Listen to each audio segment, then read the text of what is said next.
What do you, Aylon? Okay.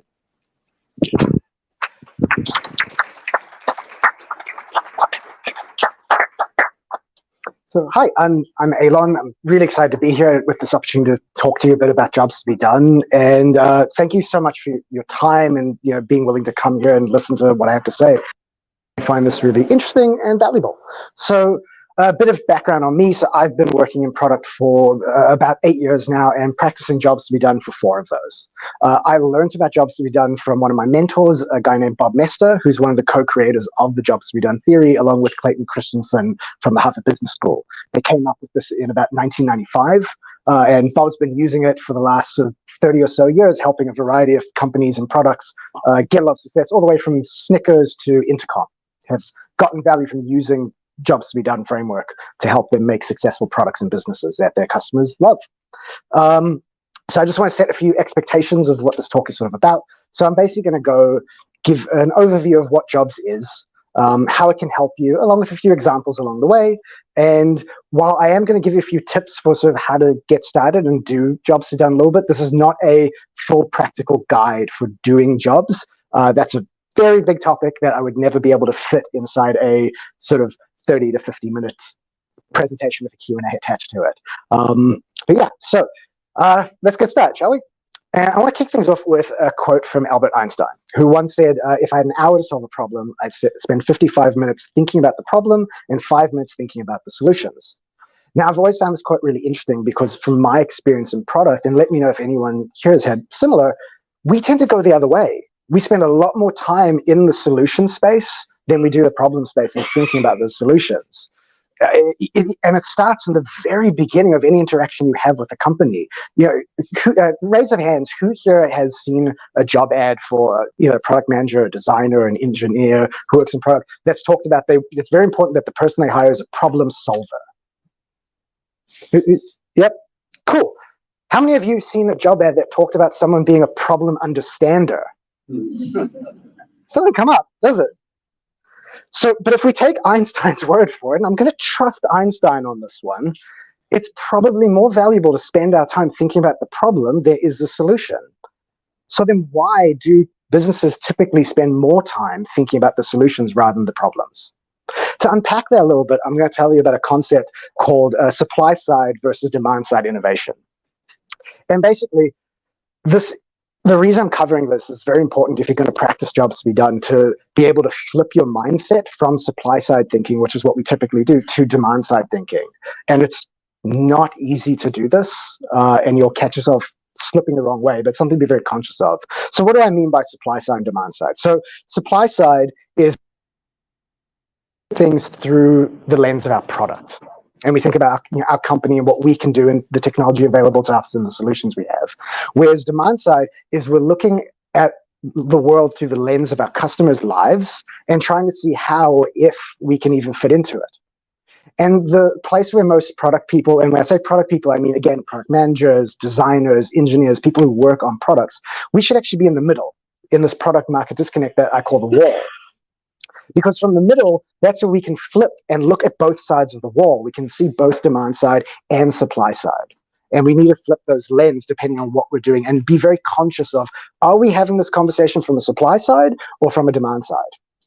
So now that I've set the scene of that, how is jobs to be done different? So there's a few things. One, jobs is not about validating a hypothesis. What it actually is about learning and building hypothesis. What I mean by that, again, let's do another show of hands exercise. Who here has gone into a customer interview where one of the goals of that interview was to validate your solution? And just to be clear, when I say validate solution, I'm not talking about the UX of your solution, the experience of it, but rather, does it actually solve the problem? So from my experience, when we do that, we're not actually validating the solution. What we're doing is we're validating the problem, and we're doing that very late in the workflow of a product development process. And with jobs, we want to flip that. We actually want to spend more time, as Einstein said, thinking about the problem, and then a little bit of time afterwards thinking about the solution. But first, we want to deeply understand the problem. The other thing is jobs is not about demographics or personas. It's instead about causality. To give an example of what I mean by this, based on how BMW do their advertising, you would expect that in order to own a BMW, you would probably need to be of a certain age and have a certain level of income. But that doesn't explain why we see a whole bunch of 20-year-olds driving BMWs. Jobs helps with that. It helps to understand the causality rather than the correlating demographic details. And then the last thing where it's different is it's not about seeking one right answer. Instead, it's about finding a divergence approach to get lots of different options or potential solutions, and then converging down into a set of options that we can actually contrast against each other and whittle down until we finally will pick one to try and go with. So what actually is a jobs to be done?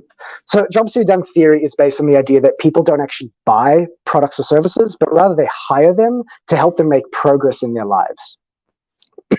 Now, it's important. Something that's important to understand is that companies don't have jobs, and products don't have jobs. People have jobs. Our companies and our products are there to help people make progress on the jobs that they're trying to do. It doesn't do the job for them.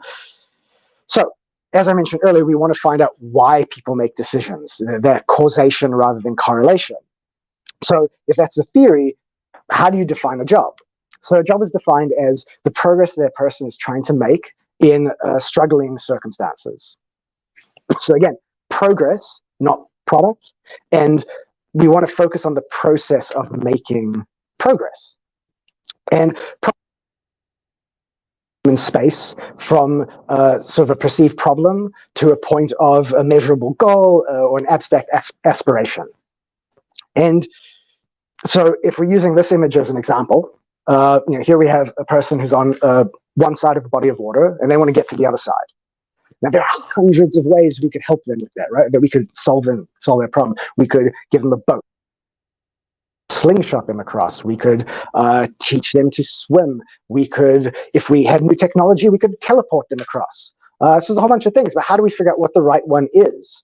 Well, we need to understand the context. So, if, for example, maybe a swimming lesson is a perfectly good solution to help this person get across. But how wide is the body of water? Is it enough that they can swim that distance, or is it too much? Do they have time to learn?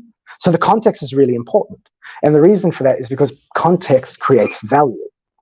Now, I apologize to any vegetarians or vegans in the room. This next example might not land as well for you, but a quick show of hands. Who here likes steak? Cool. And of the people who like steak, do you also like pizza? Awesome. So this evening we had some really nice pizza served to us as while we were sort of networking and discussing with each other. Now imagine for a second if we took away those pizzas and we gave everyone steak instead. It doesn't work, does it? I mean, yeah, we had like little tiny paper plates. We had no cutlery to cut it. So imagine while you're standing around and having a conversation with someone and networking, it's perfectly fine to sit and have a pizza. But imagine if you had a hunk of steak in your hand, you're just to eat it. It doesn't work. Steak has no value to us in these circumstances. But in this circumstances, pizza was a perfectly good solution for us to reach for to help us with the job we had. And so, if you're able to define the circumstances that someone is and then present the right opportunity for them, they'll be more inclined to like it. And a problem can only exist in the right set of circumstances that they've got. Now, another thing about jobs is that there's three aspects to it. Typically, we focus on, when we do product, usually we just focus on the functional side of things. So what is the thing, what does our solution or product actually just need to do? But in jobs, we care very deeply also about the social and the emotional needs and jobs that people have.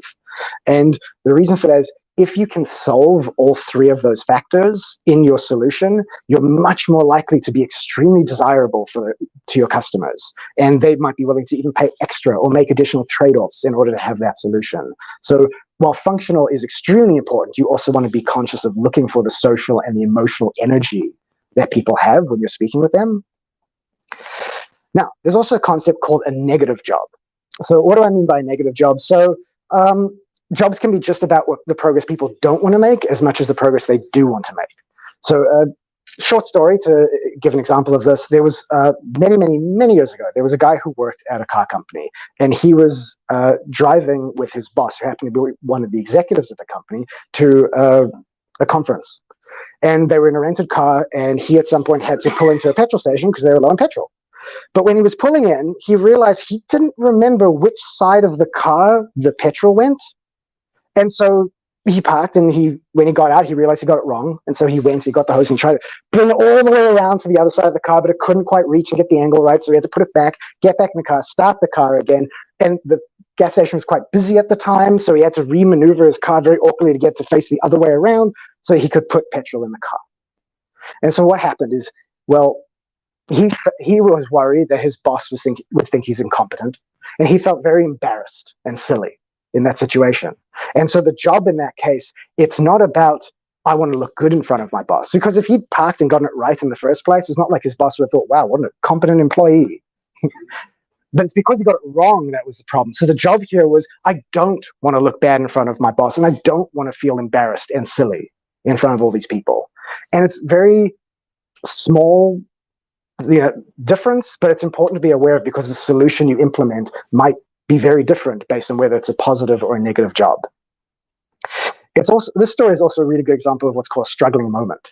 And a struggling moment is the seed of all innovation. So what I mean is the point in time when you realize that something can be better, right? It's when there's an emotion that's driving for a change. In this case, when he was pulling in the gas station and realized he didn't know which side the thing was on. That was his struggle.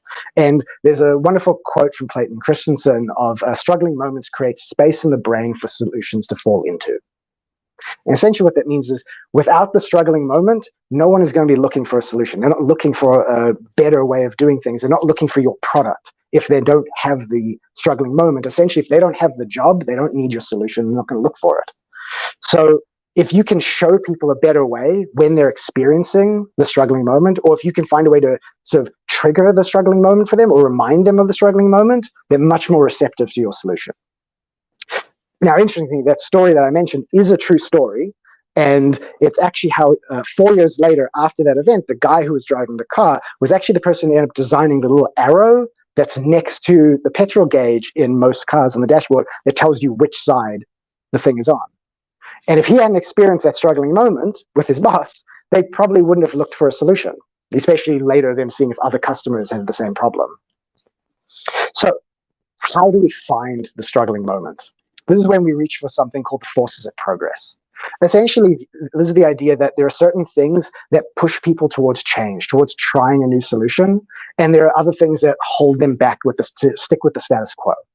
So I'll talk through each of these quite briefly. So we start with push. So push is the circumstances that people are in which is causing the struggling moment for them.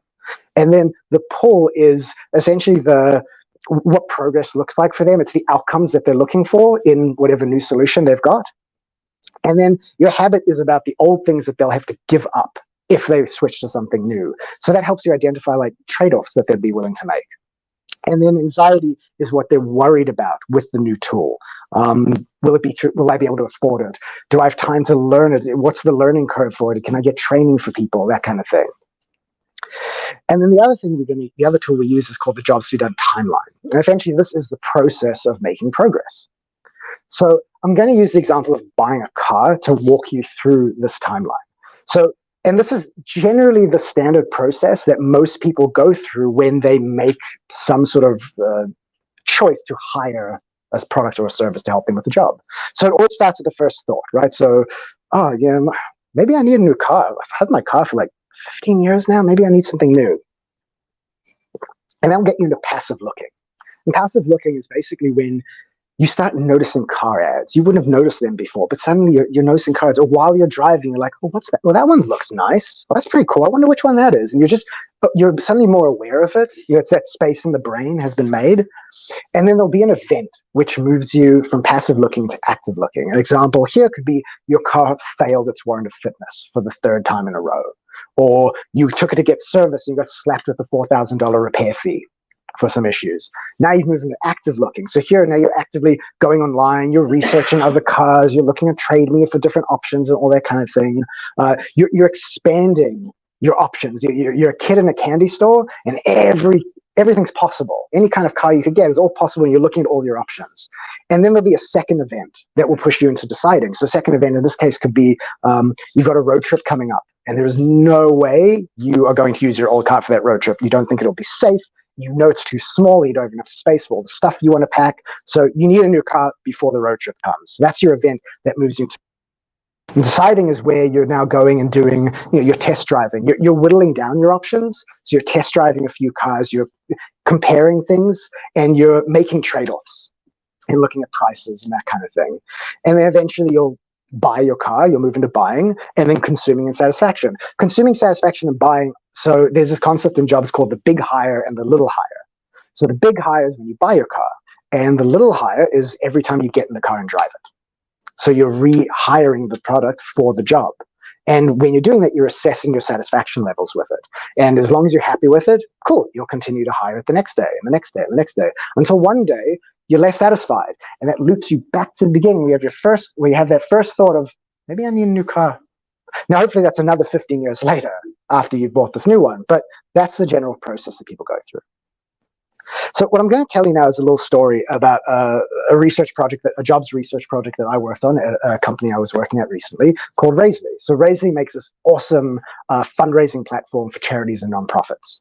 And when I was first hired, the CEO wanted to build a ticketing feature. It was a very highly requested feature from our customers and something they wanted.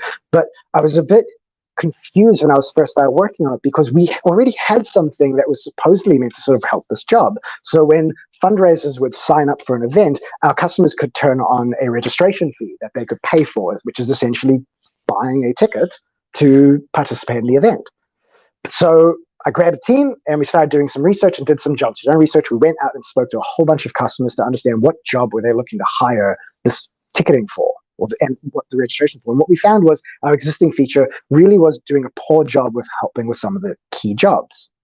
So I'm not going to go into all the detail and everything we learned all that, but I'll give you some of it. And one of the core jobs that we found was this one, which is when I want to raise money and do something fun with our community, help me run a campaign for an in-person event so that our fundraisers and donors are engaged, know that we appreciate them, and I feel more connected to the community.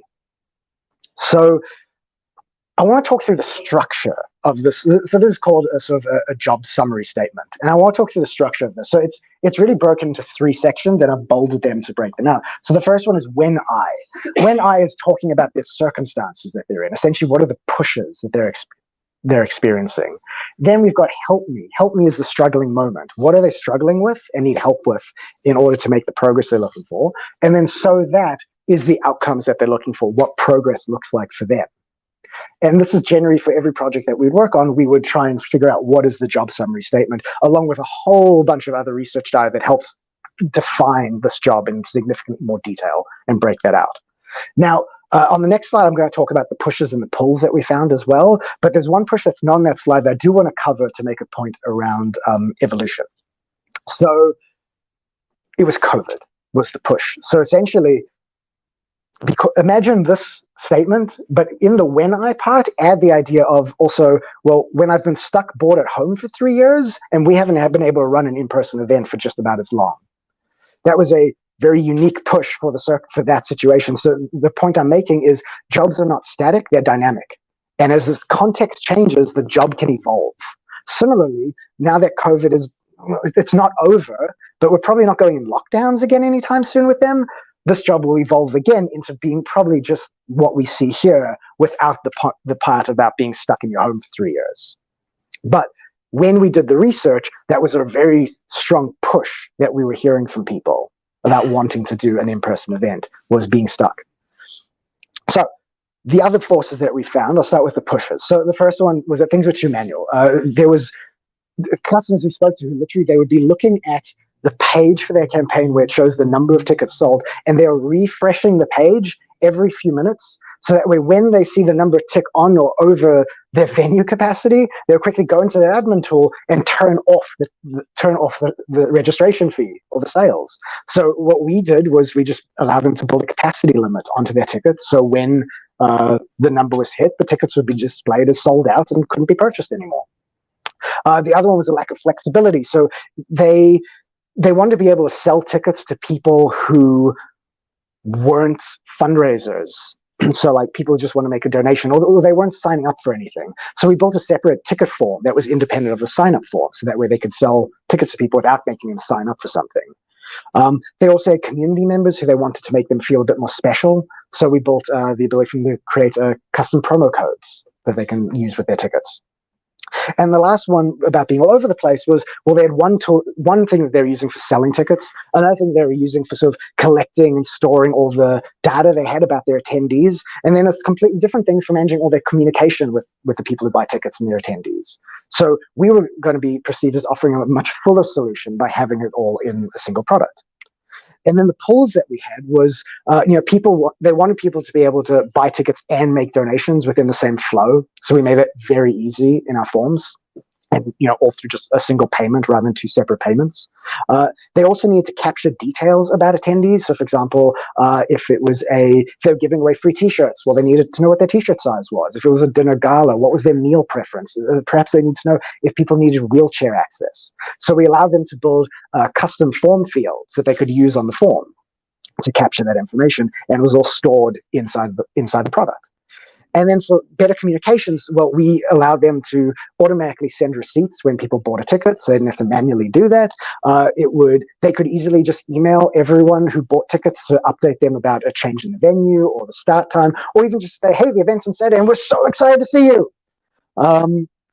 So that was the project, and we did a few months of research to understand the jobs to be done, and then work with design and engineering to figure out how to build this and design the solution. And when we released it, we were actually very pleasantly surprised by the outcome.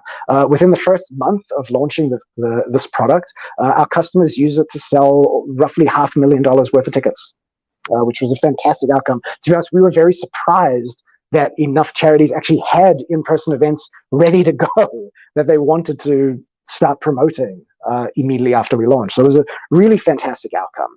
And not only did it allow us to build an effective solution to the jobs that we identified, it also allowed us to identify who our true competitors were. So what I mean by that is, yes, obviously in some cases we were being compared to other fundraising tools or more dedicated ticketing products like Eventbrite, but those actually weren't the primary things that our customers were considering or comparing us against when they were thinking of needing a solution. The main things we were comparing against, one example is Jane. Who's Jane? So Jane was a lovely 56-year-old woman in Brisbane who was a volunteer that the charity would often use for manually running these events for them. And a lot of our customers had a Jane or some variation of it. And if Jane wasn't available, they couldn't run the campaign. They just didn't do anything. And that's what we call non-consumption, which is actually one of the biggest competitive alternatives that we were challenging with, which was people just not running an in-person event at all. And non-consumption is very interesting. You want to always look out for it when you're doing this exercise, because it is one of the biggest indicators for potential product innovation. Essentially, it's people who have a job, but they're not doing it because there's no good enough solution out there for them. So if you can present them a good enough solution, they will jump at that because they have the job, they want to do it. A really good example of a company that did an excellent job of solving non-consumption and getting a lot of success for it is Apple with the iPhone. And what's interesting with this story is it actually has nothing to do with the smartphone industry or cell phones. It's about how they disrupted cameras. The job here was pretty straightforward. It's, I'm out somewhere and there's something in front of me that I want to capture so that I can share it with others or look back on the memory later. We've had that job since man existed, basically, right? Since we existed as a human species. We would write images on our cave walls, right? We would have cameras. That was how before the iPhone, in more recent century, that is typically how this job was solved. But cameras really weren't a good solution for the job most of the time that the job came up, because most people didn't have a camera everywhere they went. They were quite expensive, they were bulky, they were heavy. I certainly, I didn't walk around with a camera everywhere I went, so most of the time that the job came up, I couldn't do it because I didn't have any option. There was no solution until iPhones came around. You always have them in your pocket, and there was no learning curve. You can make good, even when it first came out and the cameras weren't amazing, they were good enough. They were basically, they were competing against nothing. That was the alternative that people had, was nothing. So as long as they were better than nothing, great. And they were. And that's been extremely successful for them. And that's the reason every year when Apple updates their iPhone, the main thing they talk about is the improvements they make to the camera and the improvements they make to the software that takes the pictures so people can take better pictures without knowing much about photography. So how can you get started doing some of the jobs? As I mentioned earlier, this isn't going to be a full guide to it, but I want to give you a few tips so you can do a few things. So the first one is talk to people. And you want to talk to people ideally who have already decided and are using a product or service to help them do their job. And the cool thing is you can talk to people who either recently hired something or recently fired something and hired something else. The job's the same either way, but it actually increases the pool of people you could potentially talk to and learn. And you can also, if we're looking, that's useful for you if you're looking at a product, but maybe you're thinking something smaller. You don't really know why people hired a product or service. You want to know a feature. You get a whole bunch of feature requests. So what are they trying to hire this feature for? In that case, you can speak to people who have requested the feature, or look for people who are maybe using a workaround that you're aware of to replace that. Speak to them, but instead of asking them why they need it, ask them when they need it. Learn about the context they're in, the trade-offs they're looking to make, and what progress looks like for them. And the next thing is practice identifying the forces of progress. So those are the pushes, pulls, habits, and anxieties I talked about earlier. And a really fun way to do this, if you want, and fairly inexpensive, is who here has heard of or seen a TV show called Love It or List It? They need to work on their marketing. So for the people who don't know what it is, Love and List is a show where you have a couple who, it's a reality show where a couple owns a home, and one of the partners wants to sell the house and upgrade to a new house, and the other one loves the home, sees the potential for it, and thinks if they can just make a few improvements, it could work for them. And then the show brings in a real estate agent and an interior designer, and the couple gives them both budgets, and the real estate agent will take the couple to look at houses, and the interior designer will do renovations to their home, trying to make it work for them. And then at the end of the episode, the couple will decide, are they going to love it and stay in their newly renovated home, or are they going to list it and sell it and maybe try and buy one of the houses that they saw? And the show actually does a remarkably good job of presenting all the data that you would need to identify the forces of progress for them. So you can find episodes on YouTube or on a few different streaming services. And I do recommend, just if you're interested in trying this, watch a few episodes with a note and pen and paper or a note-taking app. And just as you're watching, just pause it and write down the pushes and the pulls that you're seeing and the habits, the anxieties, and then see as you get later in the episode, can you predict what the couple is going to decide based on if you think the pushes and pulls are stronger than their habits and anxieties. The name of the show is Love It and List It, again, for anyone who can't remember. You can also do this just on yourself. Jobs is really interesting because it actually can help you be a better consumer. So next time you're out buying something, try and stop and pause and be like, what are my pushes and pulls? What are my habits and anxieties about the decision that I've just... Usually do it after you've made the purchase, but you can do it while you're doing it as well and see if there's things that can help you improve that. And it's not just buying products. That's the interesting. Once you start practicing jobs, you start seeing it everywhere. And I really mean everywhere. If they're a parent, the next time you ask your kid to clean up their room and they don't, and then you yell at them, take a second to think what you hired yelling for. It's quite an interesting introspective exercise. And then the next thing is we want to unpack vague language. So what I mean by that is when people say, oh, it needs to be easy, or I need it to be quick. Well, we need to understand, what do they mean when they say words like easy and quick? And so you want to ask them what they mean. And this actually will feel a little uncomfortable at first, because you will see the person you're interviewing, actually, they'll probably struggle to define that for them, because it's not a easy thing to do. When you actually think about, what do I mean when I say easy? So there's ways that you can help them with that. You can ask them things like, well, so what does hard look like? How would you measure easy? What's not easy? Or when they're saying quick, well, quick compared to what? And what's slow about it?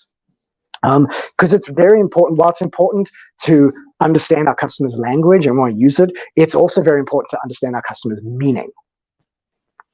And the reason for that is because when you flip from demand side back to supply side, and we now want to solve some of this stuff, it's much harder to do it if you don't understand what they meant. How do you design something for easy if you don't understand what easy is and you have no logical way of measuring if you've achieved it? So that's that one. And then the last point is don't interview alone. And the reason for this is, as I've mentioned before, it's very important that we don't want to bring our own internal personal biases into it and our supply side thinking, which is a very, very easy trap to fall into when you first start doing this. In fact, even when you've been doing it for a very long time, it's almost impossible to not bring your supply side thinking.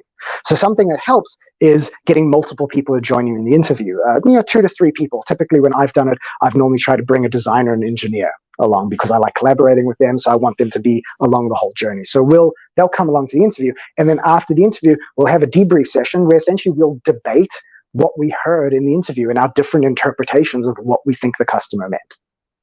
And that's generally the flow of that. So we're coming up to the end, and I just want to leave you with a few final thoughts.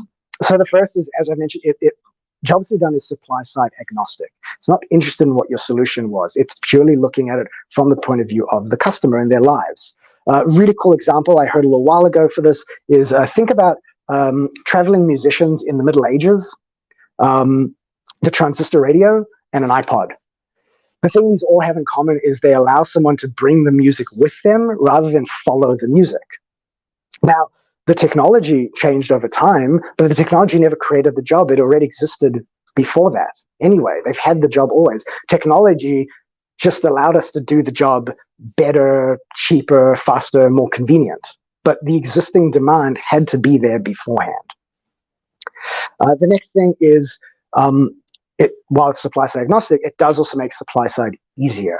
As I've mentioned before, when you deeply understand the job that someone needs to do, it's much easier to try and figure out what to change in your product in order to help them do that. The things I talked about earlier with the ticketing, where I talked about, so this is what we found, so we did this. A lot of those possibly might have seemed kind of obvious as I was saying them, but that's sort of the magical superpower of Jobs to be Done. In hindsight, it does make the solution seem a little bit obvious because it's much easier to see. If you think of, Jobs to be Done as a function of we're helping someone in circumstances A try to get to progress B. Our products are essentially a function that we insert in the middle, and they have to run from A through our function and need to get them to B. If you understand A and B, it's much easier to figure out what the right function is and test and experiment. If we did this, would that get them from those circumstances to these outcomes? Yes, no. So it makes it much easier when we do that. And also allows you to actually better predict what your customers might do if you know the circumstances that they're in and the outcomes that they're looking for.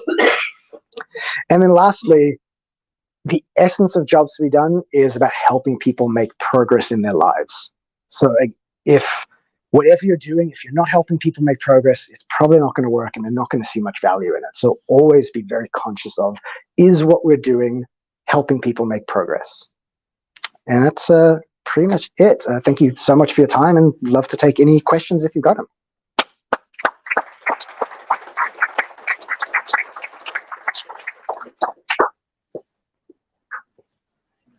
No. It's for the live stream. Yeah, that's right. Yeah.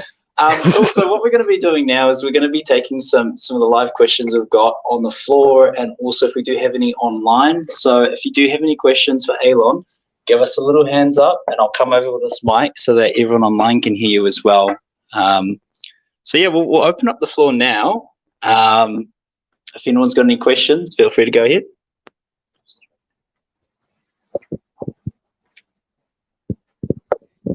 Hi. Is it working? It's for the live stream. Okay. Yeah, dumb American. Hi. So just for fun, what job are we doing here? What's the job to be done that this meeting serves? It might be something interesting to ask, Yeah. People always assume that people come to meetups because everybody's looking for jobs, but maybe it's something else. Maybe it's that they want to get out of the house, or they want to learn something, or something I completely don't. You want to riff on that a little bit, maybe? Yeah, I mean, do we have about 3 to 20 hours together to figure that out? Because I would love to. It's super interesting.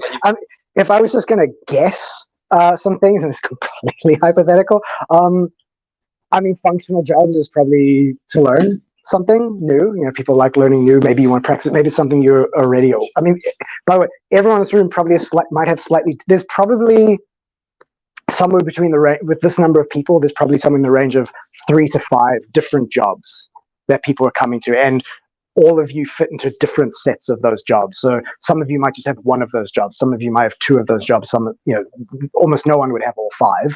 But there'd be different sets. And essentially the way we would learn about that is talk to everyone here and learn the story of what brought you here tonight. How did you learn about it? And when did you first hear? There's a whole bunch of questions that we would hear the story, and we're looking for what are the pushes, what were the pulls, what were the habits, what were the anxieties, and and what was your journey along that timeline that I showed, and then essentially find out, okay, what are the patterns we're seeing from all the different stories that we're hearing. And that social job, maybe this is a networking event, so you came to meet new people and you want to show people that you're also interested in this topic.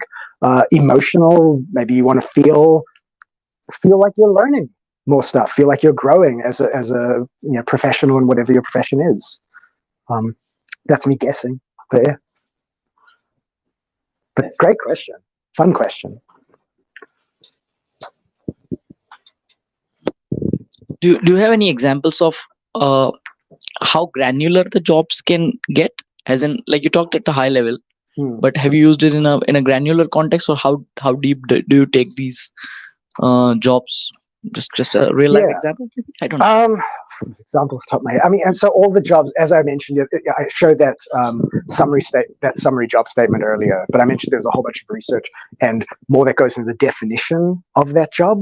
So I don't have it with me to show you, but there's another sort of artifact that I use for breaking down the details. So essentially, we're looking for a bunch of things. So we're looking at the pushes, pulls, have anxiety. We're looking for their hiring and their firing criteria. We're looking for language that they use, because jobs is not just about product development, like what to build. It also can help you with selling a product and how to market a product. So there's a bunch of different things. So yeah, I can't off the top of my head give specific examples to it. But like in that, a lot of in those pushes and pulls that I mentioned, we could break those down into sort of sub jobs of the primary job that we were solving for ticketing. And then, as I mentioned, like all those different solutions that we implemented to solve those mini jobs that came out of the pushes and the pulls and the habits and anxiety. Yeah. Cool. No, thank you.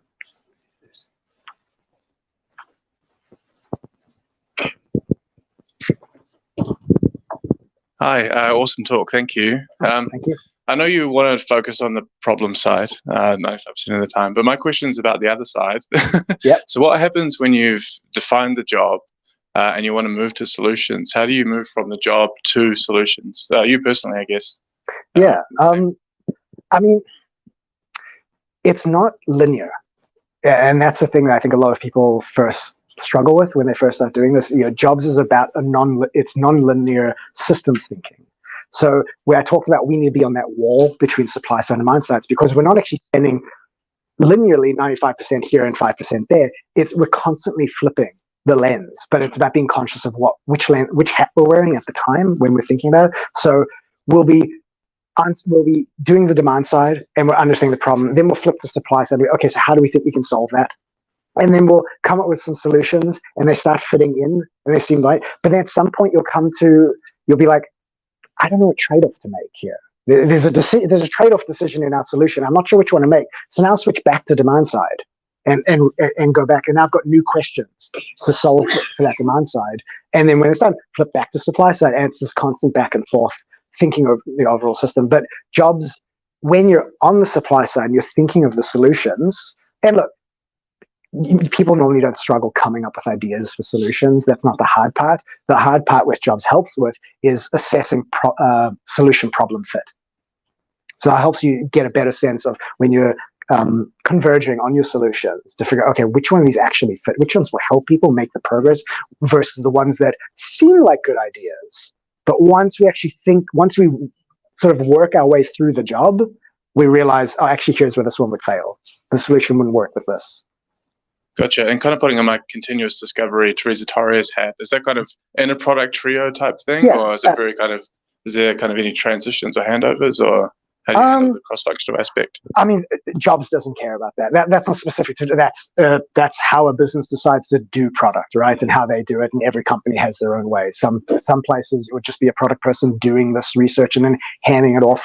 My personal preference is to always work with a designer and engineer, as I mentioned, and I like to do all this with them.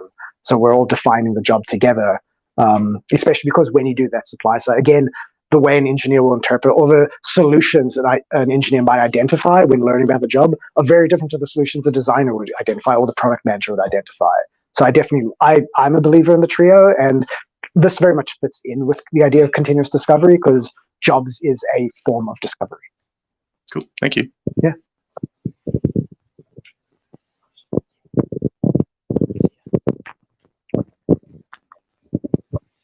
Yeah, hi. I just wanted to ask a question about your observation about the solution bias versus the problem bias is very real. And I think we all suffer with that all the time, those of us in product.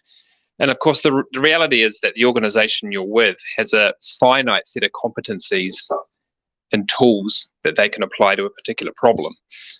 And if you were honest and took the Einstein approach and spent most of your time thinking about the problem and then finally realized what the solution was, it might be something that you can't actually deliver with the current set of competencies and tools that your organization has.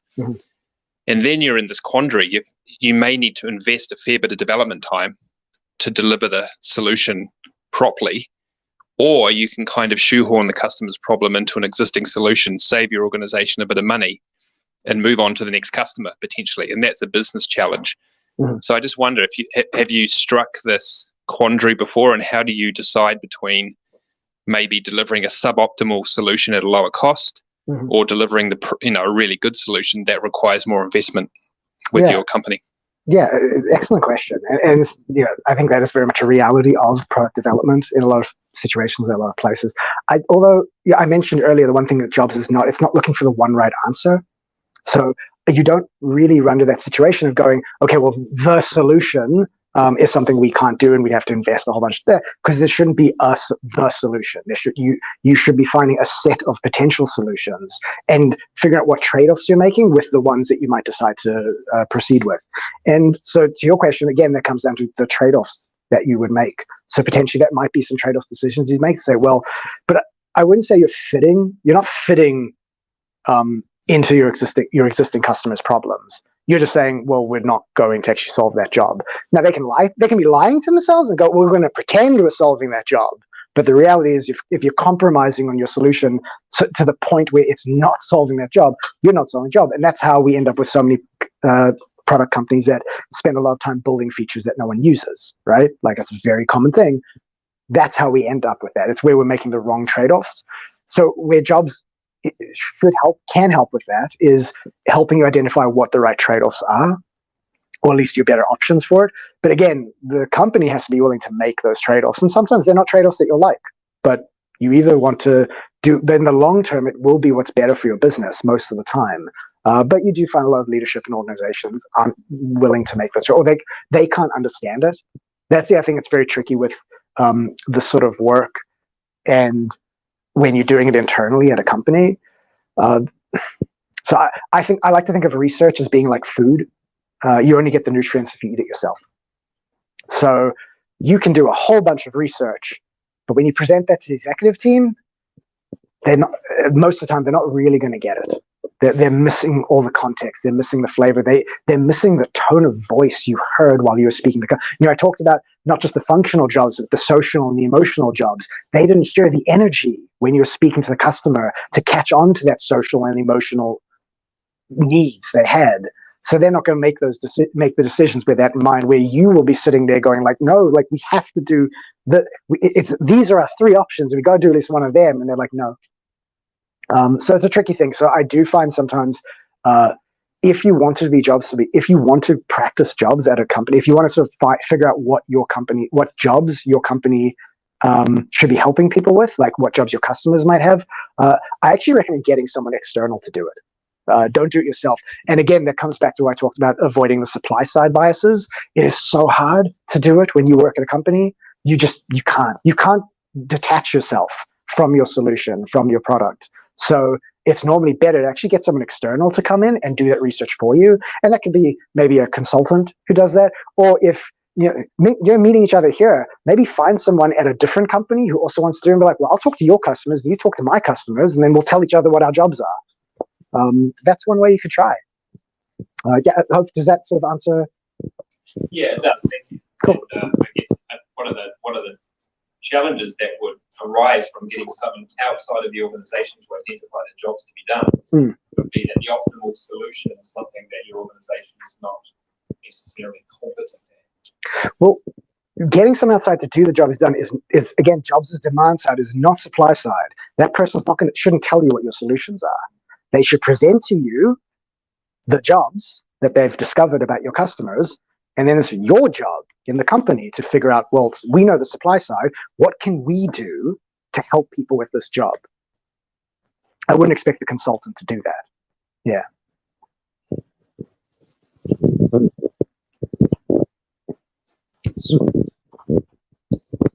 Sorry, going along with that whole idea of capturing the essence of this discussion of the research that you've been having, have you found it effective to record conversations with customers that you can kind of play that back to executives to really capture that essence and demonstrate that all the stuff that's missing when you try to, tell us them? So I always do. As often as I can remember, I always try and hit the record button for customer interviews. Very valuable. I've never used it for that purpose of showing it to executives. It's a pretty good idea. At least try. It might not work, but at least worth trying. But I always do record a customer interview for myself, so I can go back and listen to them. I'm a terrible note taker in interviews, so quite often I want to go back and listen and sort of capture my notes in a situation where I'm able to pause. Or going along those lines, what have been effective techniques that you've found of conveying that all the stuff that's lost when you try to talk to executives and stuff like that? Again, it's storytelling. You want the whole thing with jobs is you're trying to hear the customer's story, and then you're collecting a set of stories and grouping them by patterns that you're seeing of sort of similar stories, and essentially you'll just bundle those up into a story that sort of tells that group's story, and then share that story with the execs, and as best you can try and really highlight the emotional side of it and the social side of it, besides just the functional. Again, I'm not saying functional isn't important. It's very important, but it's one of three things that are very important.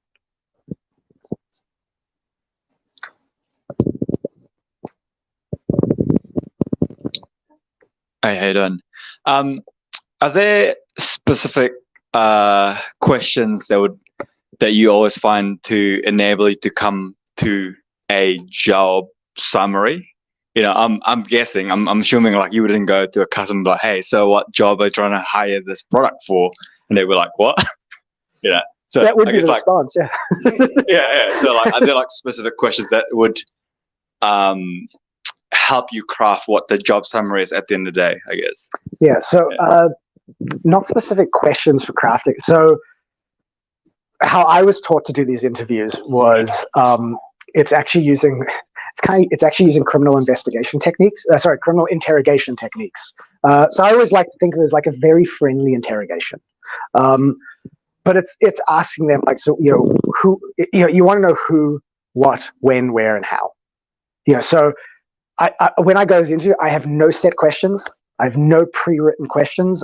My follow-up question is always based on what I just heard from the last question.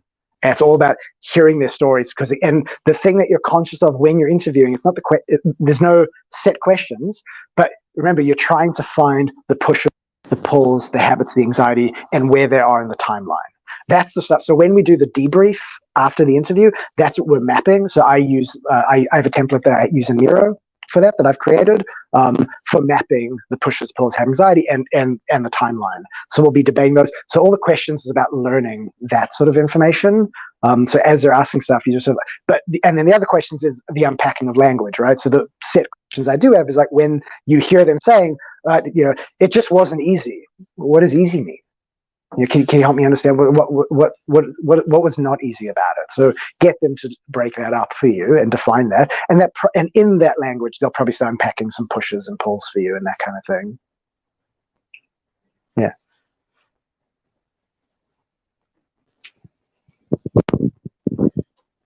Just curious. We're talking about. That doesn't work. It's weird. You feel like you're not. Like, you feel like you're crazy using it for your own sake. It's fine. Anyway, I was curious about the selling point to sell this exercise. So wondering what have worked for you to sell this whole process of doing this, like the research and the couple of months looks like. Yeah. So generally, the way I sell it is just, well, do we want to invest a whole bunch of time building the wrong thing, or discovering that we're building the wrong thing in 3 months' time, or do we rather spend some time up front really understanding the problem and then being much more confident about the solution that we're delivering from? That's the short version of the pitch I give. Again, I don't think we've got time for the full conversation that I would have with an exec to convince them to give me this time. But it doesn't always work. Sometimes you will run to a company who will just go, we can't give you that time. But those are companies that generally won't have good product practices in general, because all I'm asking for is the time to talk to customers, right? And I don't think any company would be very smart to tell its product people, no, we don't want you talking to our customers. Okay, one more, sorry. Who have you found is more likely to accept this kind of work? Dave. Sorry, I don't understand what you mean by who. Sorry, what kind of if we think about business side, what kind of customers did you find are more likely to say yes to this kind of things? The customers or the people working at the company to do it? Your customers. So who am I interviewing? Oh, sorry. Who's more likely to say yes to hire this kind of services to do research? Oh, okay. The product companies, so companies that want to do product the right way and who want to, they like more sort of modern product companies. But again, from as I mentioned, I learned this stuff from Bob Nesta, and he's been doing this he's done this for about 3,000 products and not most of it not software, and lots of different companies. So you can find a lot of again, this came around 1995. There weren't a lot of SaaS businesses in 1995. So a lot of companies will do it. It's really just finding people who see the value in understanding that. And again, as I said, it's not just in figuring out what the right thing to do is. It also helps you with selling your product. It also helps you with marketing your product. There's so many uses where you can apply what you learn about a customer's job.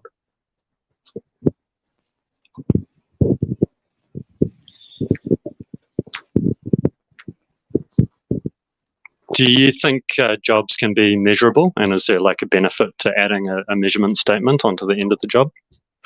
In some cases they can, not always. Sometimes they're abstract. There's certainly the social and emotional part of it can, but the functional, sometimes it absolutely can. You want to, like I said earlier, it's hard to measure, it's hard to design for easy.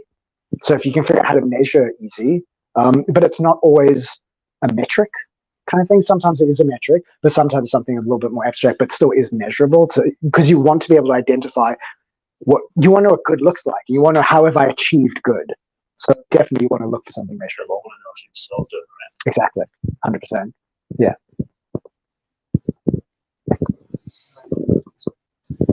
Thank you. So in the market of product market fit, once you decide clarify the problem clearly.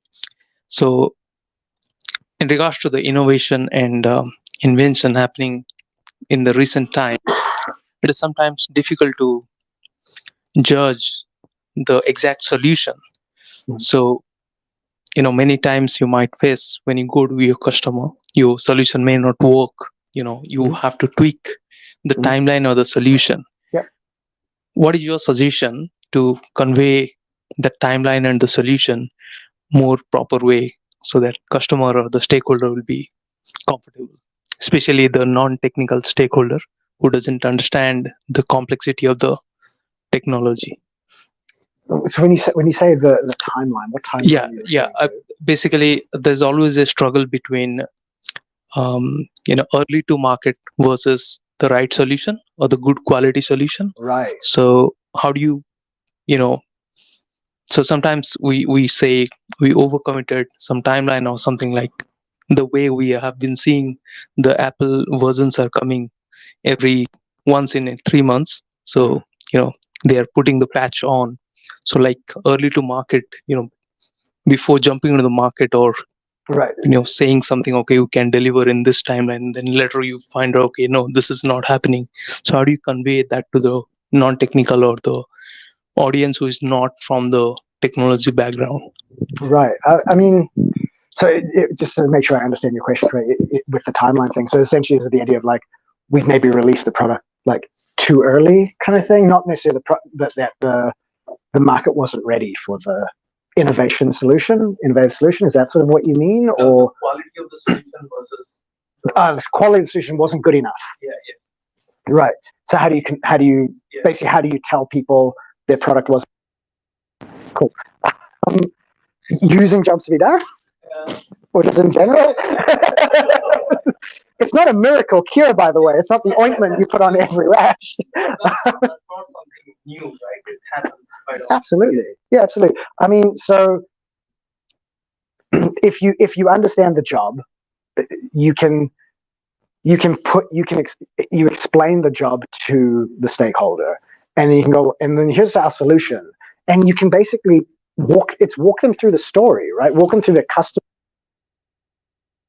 and show them. So you see, if they're in this circumstance and then they use our product for this is the outcome they get. This is the outcome they wanted. This is the progress they were trying to make. This is the progress they got. And hopefully that should be relatively clear to them that it's not right. It's not what they were looking for. There's a framework that I use sometimes that I call CSO, which stands for Context, Solution, Outcome. Essentially, I can draw this. Fun. I don't get to draw things very often. I don't want to erase that.